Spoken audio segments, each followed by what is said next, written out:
భారతదేశానికి స్వాతంత్రం వచ్చిన తర్వాత సో మనము ఆహార ధాన్యాల ఉత్పత్తిలో సర్ప్లస్ లేమండి. సో 1947లో మనకు స్వాతంత్రం వచ్చింది. సో అప్పటికే మన దగ్గర ఆహార ధాన్యాల కొరత ఉంది. సో అంటే ఎంతైతే జనాభా ఉందో దానికి సరిపడా ఆహార ధాన్యాలు లేవు. సో దానికోసమని మనం ఏం చేసేది అంటే దిగుమతుల పైన ఎక్కువగా ఆధారపడేదండి.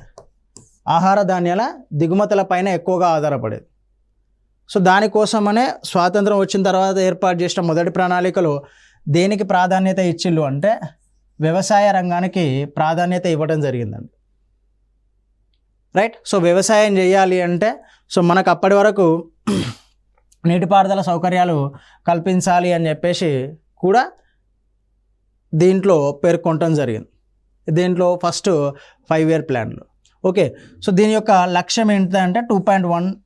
సో సాధించింది ఏది అంటే 3.6. ఓకే. సో లక్ష్యము 2.1, సాధించింది 3.6. సక్సెస్ఫుల్ ప్రణాళిక అండి. సో ఎక్కువగా సక్సెస్ అయిన ప్రణాళిక ఏది అంటే మొదటి పంచవర్ష ప్రణాళిక.